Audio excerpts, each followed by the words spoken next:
Hello বন্ধুরা, আসসালামু আলাইকুম। আশা করি সবাই ভালো আছেন। তো আজকে চলে আসছি বাগেরহাট জেলার মংলা উপজেলা, সুন্দরবনের কোল ঘেঁষা ঐতিহ্যবাহী মংলা উপজেলা। তো আপনাদেরকে দেখাতে চেষ্টা করব এখানকার মানুষের জীবন বৈচিত্র্য এবং মংলা উপজেলার দর্শনীয় স্থান। তো ফ্রেন্ডস, আমাদের সাথেই থাকুন। মংলা উপজেলা বাংলাদেশের দক্ষিণ পশ্চিমাঞ্চলের বাগেরহাট জেলায় অবস্থিত। এটি খুলনা বিভাগের অন্তর্গত এবং মংলা পশুর নদীর তীরে অবস্থিত। মংলা উপজেলার মানুষের দৈনন্দিন জীবনের অববাহিকায় এই পশুর নদীর রয়েছে অবাধ বিচরণ। মংলা উপজেলার দুই পাড়ের মানুষের চলাফেরার মাধ্যম বলতে রয়েছে একমাত্র ট্রলার নামক এই ইঞ্জিন চালিত নৌকা। মংলার সাধারণ মানুষের দৈনন্দিন জীবনের প্রয়োজনীয় কাজ সারতে আবার নির্ভর করতে হয় এই ইঞ্জিন চালিত নৌকার উপর। মংলার সকল শিল্প কারখানা পশ্চিম পাড়ে হওয়ায় শুধু জীবিকার তাগিদে প্রতিদিন অন্তত 10,000 মানুষ শ্রমিক ট্রলার যোগে ঝুঁকি নিয়ে এই নদী পার হন। নদী পারাপারের জন্য একটিমাত্র ঘাট হয় সকাল এবং সন্ধ্যা। প্রচুর মানুষের ভিড় হয়ে থাকে এই ঘাটে। এতে করে পারাপারের ঝুঁকিও বেড়ে যায় অনেক। ট্রলার প্রতি সর্বোচ্চ 15 জন করে যাত্রী পারাপারের নিয়ম রয়েছে, কিন্তু বেশিরভাগ সময়ই 30 থেকে 40 জনের ওপরে যাত্রী পারাপার হয়, যেটা সাধারণ মানুষের জন্য খুবই ঝুঁকিপূর্ণ। পশুর নদী একটি জোয়ার ভাটার নদী, যেখানে প্রতিনিয়ত জোয়ার ভাটার পানি ওঠানামা করে।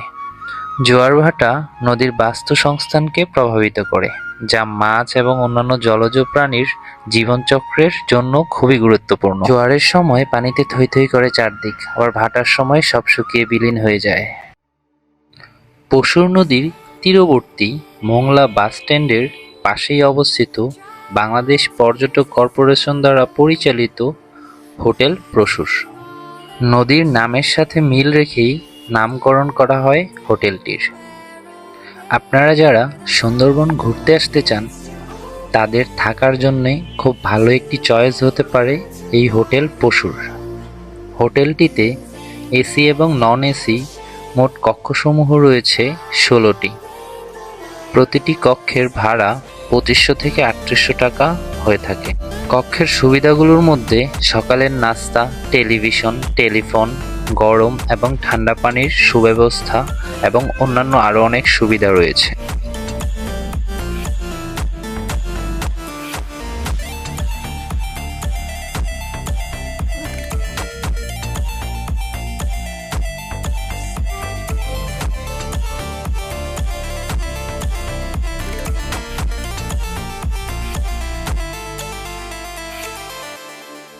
মংলা উপজেলাটি বাগেরহাট জেলার অন্তর্গত এবং এর উত্তরে রয়েছে রামপাল উপজেলা, দক্ষিণে সুন্দরবন ও বঙ্গোপসাগর, পূর্বে মোড়লগঞ্জ উপজেলা ও শরণখোলা উপজেলা এবং পশ্চিমে খুলনা জেলার দাকুপ উপজেলা অবস্থিত।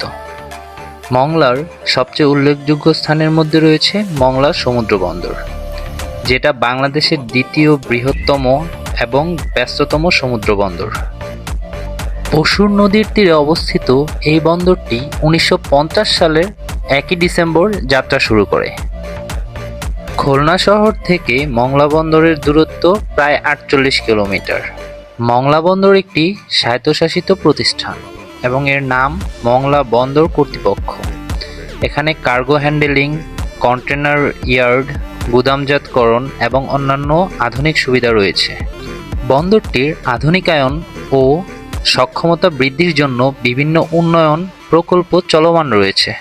মংলা বন্দর দেশের দক্ষিণ পশ্চিমাঞ্চলের অর্থনৈতিক উন্নয়নের গুরুত্বপূর্ণ ভূমিকা পালন করে।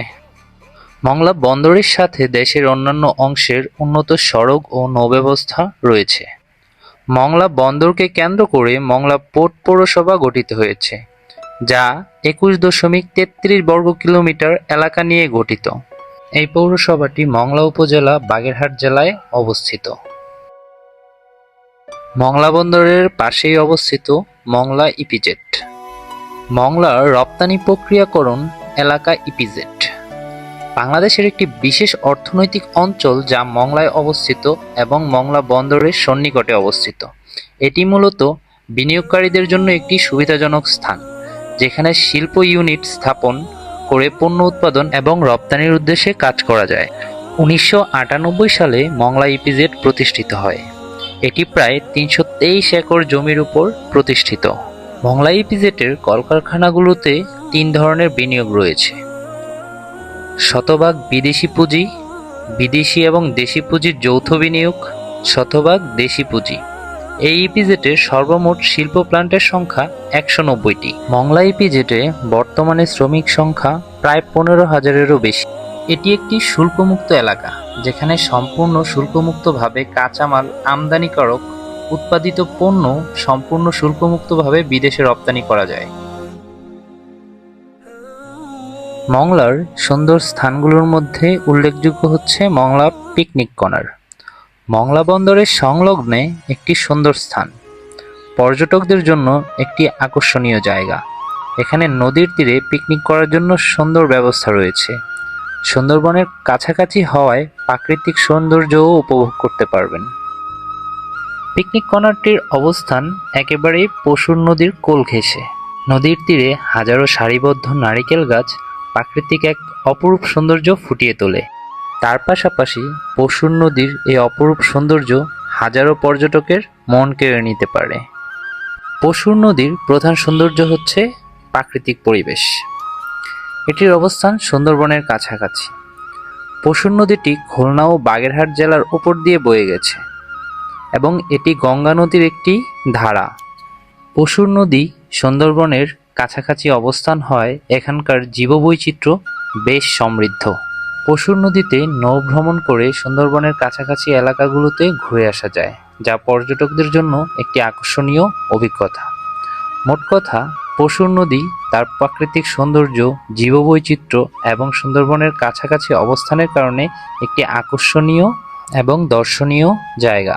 নদীটির অবস্থান সুন্দরবনের কাছাকাছি হওয়ার কারণে বিভিন্ন সময় বিভিন্ন ধরনের পাখি এবং বন্যপ্রাণী দেখতে পাওয়া যায়। পশুর নদীর উৎস হচ্ছে ভৈরব নদী আর মোহনা বঙ্গোপসাগর। নদীটির দৈর্ঘ্য প্রায় 142 কিলোমিটার। মংলা উপজেলা পরিষদ। মংলা উপজেলার মোট আয়তন 1461.22 বর্গ কিলোমিটার।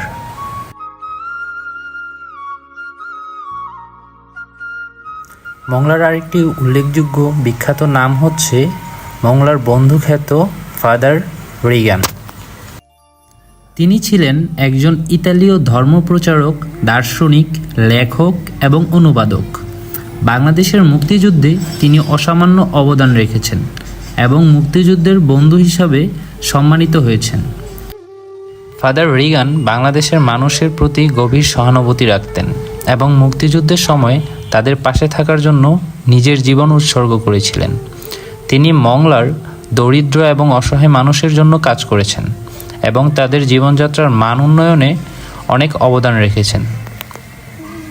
তিনি রবীন্দ্রনাথ ঠাকুর এবং লালন ফকিরের সাহিত্যকর্ম ইতালীয় ভাষায় অনুবাদ করে বাংলার সাহিত্যকে বিশ্ব দরবারে পরিচিত করেছিলেন। ফাদার রিগান ছিলেন একজন শিক্ষানুরাগী এবং সমাজসেবক, যিনি বাংলার ভাষা ও সংস্কৃতির প্রতি গভীর মমতাবোধ রাখতেন। ফাদার মারিনো রিগানের সমাধি মংলার সেলোবনিয়া গ্রামে তার প্রতিষ্ঠিত চার্চের পাশেই রয়েছে। মংলা সরকারি কলেজ। এটি 1981 সালে প্রতিষ্ঠিত হয়। 1981 সালের 18 মে ভিত্তিপ্রস্তর স্থাপনের মাধ্যমে দক্ষিণ বাংলার ঐতিহ্যবাহী বিদ্যাপীঠ মংলা সরকারি কলেজের ঐতিহাসিক যাত্রা শুরু হয়। মংলার প্রাণকেন্দ্রে অবস্থিত এই বিদ্যাপীঠ অত্র এলাকার মানুষের শিক্ষা ও সংস্কৃতির কাঙ্ক্ষিত চাহিদা মেটাতে আলোকিত মানুষ গড়ার লক্ষ্যে এক মহান ব্রত পালন করে চলেছে। 2016 সালের 30 মার্চ কলেজটি জাতীয়করণ করা হয়। তখন থেকেই মংলা সরকারি কলেজ নামে নামকরণ করা হয়। বন্ধুরা, আজকের মতো এখানেই বিদায় নিতে হচ্ছে। তো আমার এই ভিডিওটি কেমন লেগেছে অবশ্যই কমেন্ট বক্সে আপনার মন্তব্যটি করে যাবেন। আর হ্যাঁ, অবশ্যই সাবস্ক্রাইব করে আমার পাশে থাকবেন। আর আপনাদের পছন্দের যদি কোনো ঐতিহ্যবাহী স্থান থাকে অবশ্যই ভিডিওর জন্য আমাকে সাজেস্ট করতে পারেন। তো সবাই ভালো থাকবেন, দেখা হবে নতুন কোনো ভিডিওতে নতুন কোনো ঐতিহ্যবাহী স্থানে। আল্লাহ হাফেজ।